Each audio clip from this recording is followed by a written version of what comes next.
Hello, welcome back to another episode of Real Dugout Confessions. This is Peter Janoski with Figure It Out Baseball, and today I'm being joined by Ty Lagoni, sophomore infielder at Patrick and Henry, a junior college in Virginia. Ty is a former high school teammate of mine and personally one of my favorite catchers I've thrown to. And Ty, it's great to have you with us today. Please tell us a little bit about yourself. Man, thanks for having me. I'm a I'm a sophomore here at PH. I played baseball and football at St. Clair. Um, I'm 20 years old, and I'm just going through that growth phase of life right now. Great to have you today, Ty. So, like many people do right out of high school, like they don't go straight to a 4-year college to play baseball. They go to a junior college. So, Ty, I just want you to take us through that. Why'd you choose the junior college route? Um, so my recruiting wasn't crazy out of high school, especially like in the early years in high school. And so I was having a conversation with a couple of coaches and trainers about what the route should be. And then when COVID happened and the portal caused a ton of issues for guys with their route and the the path to Division 1 or just high level college baseball got a lot tougher. And so one trainer recommended that I go through this JUCO route. Even though it's not the most glorified option, he suggested it, and we looked into it, and it was the best option for me. So, what'd you really like about Patrick and Henry? Is that one of the only schools that you looked at, or did you visit more junior colleges? Yeah, I really just took my coach's word on this school. He had a connection down here. Our head coach is from Franklin Regional back in Pittsburgh, and so there's a little bit of a Pittsburgh connection with a couple recruits. And so he had done like most of the research and knew most of the information about it and was kind of just a suggestion. He's like, hey, here, this is the place for you. They're looking for a guy like you, and that's all it was really. It was pretty quick. So, as Ty mentioned, we're both Pittsburgh guys coming from the South Hills, and I stayed local to play college baseball. I'm out in Greensburg at Seton Hill, and it's a Division II school. And Ty, I know some people are against going far for school, but I mean, did you have any objections about going down south, or seems like you like that better? I mean, look at that weather in the background; it's looking really nice. Yeah, it's a little chilly, but there's definitely a longer period of warm time. I think those warm months. I didn't have a real issue with going far from home. My dad actually kind of told me to get away from home because he went to school at IUP, which was kind of close, and he wanted me to do something different. He said, "Go out and see new parts of the world." Um, the one thing is, I'm a big city guy coming from Pittsburgh, and so I like big towns, a lot of people, and the probably biggest adjustment was it just being a small town more than the distance. Small town America is definitely one to experience. I will say, being here in Greensburg, but I want to talk a little bit more about your recruiting process. And I know at the same time we were both looking to we had definitely had goals to go to some higher level schools, but they might not have worked out for us. But I want to know what are some big challenges that you faced during that recruiting process, and how'd you overcome them? Um, I think the biggest thing was just I grew late, and so there was a couple windows of like recruiting camps and showcases that I wasn't developed enough to produce numbers for at that time. And so then whenever I started hitting my sprout and coming into my own later, a lot of that money had been gone, and then a lot of those schools were looking towards JUCO guys and more developed. And so when you get into these D1 and D2 high level baseball rooms, a lot of these lineups are 21, 22-year-old guys that have gone through stuff already, and you're walking as an underdeveloped 19-year-old, and it's an uphill battle.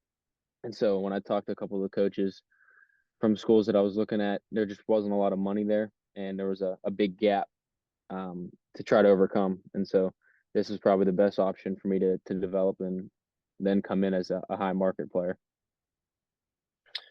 So looking back, if you could do it again, would you do anything differently in that recruiting process, or are you happy the way that it panned out? I'd like to say, I mean, obviously you go through tough times or things don't turn out the way you want it. You'd like to say that you wish it could have went the way you wanted it to, but At this point, I don't really regret anything that happened in the direction that I went. And going through this route was probably good for me, for character and physically and mentally and everything else. And so, um, I think I would probably take this decision over again, even though it wasn't like the perfect plan. What's like one thing like did you think was like most important? Like if you had to give a piece of advice to an aspiring college baseball player, what would you tell them? Hmm. As far as mentally or physically or anything, like in the Anything. recruiting process or Mo- like just the, most important piece in the recruiting process or just becoming a college baseball player. I think the game of baseball is, in my opinion, compared to other sports, a lot more mental than it is physical. Of course, it has its physical pieces, the intangibles that you need. But I think the biggest thing is you got to have like a little bit of a gut check on yourself and how bad do you want it, and you got to ask yourself that question. So it's glorified in high school, like the recruits and the popularity contest and all that stuff. But when it comes down to it, and you go away from home, and like that popularity contest is over, and that circle of he said, she said, all those things are gone, and it's just you out wherever you end up, and you in the game, and you got to find out if you really want to play and you really want to do this. And so I think that's a serious question. It's like take all that like popularity and all that out of the picture, and just ask yourself, do you really want to do this for the game and for yourself?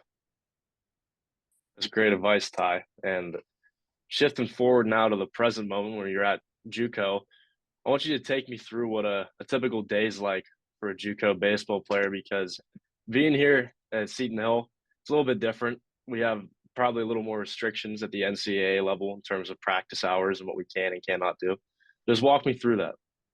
Yeah, I have a vivid memory last year. When I was a freshman, of our coach during one of the practices. We had a tough fall last year too, and like you said, the NCAA has like hour regulations, but we don't. And so we had a couple long days, long practices, and guys were dragging, and they said something about complaining about how much practice we have or what we were doing, and the coach throws down his fungo and he goes, NCAA hours are limited, but we make up those hours by Wednesday. He goes, we're doubling the hours. We're getting double the hours every single week. Because that's how you get better. And he starts like going off on us. And I thought about it. I was like, wait, like these guys only have a certain amount of hours they're allowed to do. I was like, I didn't even know at first. And I thought everybody had to do this. And so the normal day for us, like this morning, we had a lift in the gym at I think it started at 6. So we had a 6 a.m. lift, and then right now I got class and we got study hall. We got to get like 8 hours a week on top of classes, and then we'll go to the field for practice. Usually go early, maybe get fielding work or some swings in around 2 o'clock, and then practice starts at 3. And then practice can go from 3 to like 6:15 to like sometimes all the way to like 6:45. So it's usually like a minimum 3 hour practice. Sometimes it gets into like the 4 hour range.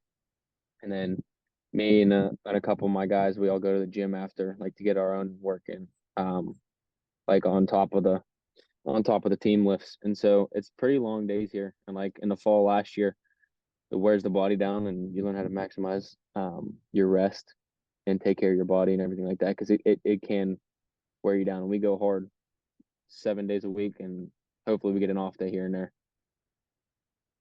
So you mentioned how important rest and recovery is. So, I mean, a big part of that is nutrition. And here, I've limited options of what we can eat. We got the dining hall, and we have a local Chipotle and a Chick-fil-A.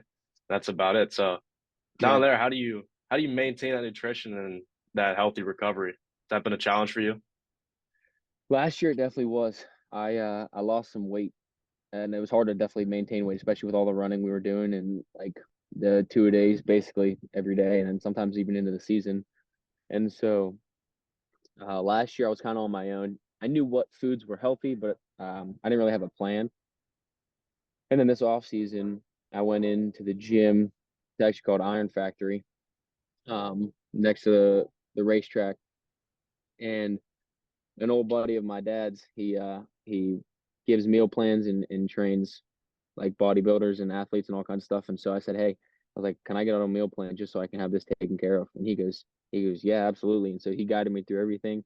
And I got my food down to the on a sheet, on like a sheets spread, and I meal prep everything. I had 5 to 6 meals a day, including like shakes and stuff like that, to try to keep my body in shape and all like a whole food diet and everything else. And there are guys here. We have like a Chick-fil-A, but I mean, guys here struggle with that sometimes. And I made it a point to take care of it this year. And so I've been meal prepping probably since like June. And I have all my meals packed and prepared for the day before I leave. So where are you doing that cooking? Are you living on campus or do you live in a house off campus? Yeah, I live in an apartment, so I cook that at my place.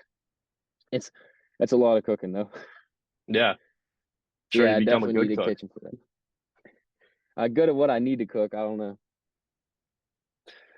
Well, Ty, something that I didn't know, and took a look at the roster, and I saw that you've become solely an infielder. And in high school, me and Ty were a pretty good combo. Him being a catcher, me being a left-handed pitcher. It was a good battery. But what made you make that switch from catcher to infielder? I played a lot of infield during the summer, like growing up, like just like in high school ball. I usually played like infield in the summer, and I played infield and catcher growing up, pretty evenly split. And then when I got to high school, I talked to coach. It was Coach Malarkey for our sophomore year, and then like Coach Donati's staff the next 2 years. And we looked at the team and it was like, as a whole, I can make the team better as being a catcher. And so that's really where most of my catching reps came from, is that switch during the high school season to make our team better. And it ended up working our junior year. We had a great year. Um, and so I was trying to help the team the best I could. And then when I got down here, coach took a look at us, and I did both. I caught a little bit and I did infield during the freshman year. And then we had a conversation, me and my coach, and he just said, you know, I see you as more of an infielder and projectability and everything else like that. And we had a lot of catchers down here. And so I kind of just made that switch and just worked on one and just isolated it. So, as Ty mentioned earlier, baseball is a very mental game, and some might argue more mental than physical. And me and Ty both participated in what is known as Breakthrough Pro. It's an online mental performance program directed by hmm Sean Casey, former Major League Baseball player. So, just briefly talk to us about how that's helped you on and off the field. the Breakthrough Pro was super clutch. Um, we started that in our was it senior year of high school, the first round. Yeah. Yeah, and so sorry, my buddy just walked in. He was walking by. The Breakthrough Pro was awesome. Um, I liked it because it relayed to the regular world too. And I think personally that baseball is the best game to transition yourself into everyday life and to be able to be successful in a day-to-day basis, because it reflects the most to life, in my opinion. And so with that Breakthrough Pro, it blended perfect with strategies to be successful in baseball and life, and a lot of that controlling your mind and bringing yourself into a point of gratitude, and the mindset of you get to choose what happens in your life and everything's a choice. And a lot of people get caught in that victim mindset where they struggle with, oh, life's happening to me, man, life's so hard, why is this happening to me, all these things, like they don't have a choice. And what Sean Casey and JD really pointed out is like, life is just a bunch of neutral events, and you get to make the decision on how you react to everything on a day-to-day basis, and you get to live your life the way you want to live it if you make the choice. And so I think that was huge. That, and even down to like the little things like the deep breaths in between pitches, in between at bats. It was clutch. It's basically like a handbook for success to life. It was awesome. And like Ty said, handbook, not just for on the field, but off the field. It's how important baseball can be working on your mind. So, Ty, just got one more question for you here today, and going to go back to what you said about being a good cook. So, what's your favorite pregame meal come Oh season time? man. Usually so my meals are based on like times in the day. They're timed out, and so by the time game time comes, my meal that comes right before that is usually like 5 ounces of chicken breast or chicken tenderloin, and then 12 ounces of sweet potato and 10 pieces of asparagus. Very healthy, very balanced. I like it. Yeah, Ty, thank you so much for joining me today. I want to wish you great luck this spring. Of yeah, man. Thank you for having me. course. For those at home, this is Peter Janoski with Figure It Out Baseball's Real Dugout Confessions, signing out.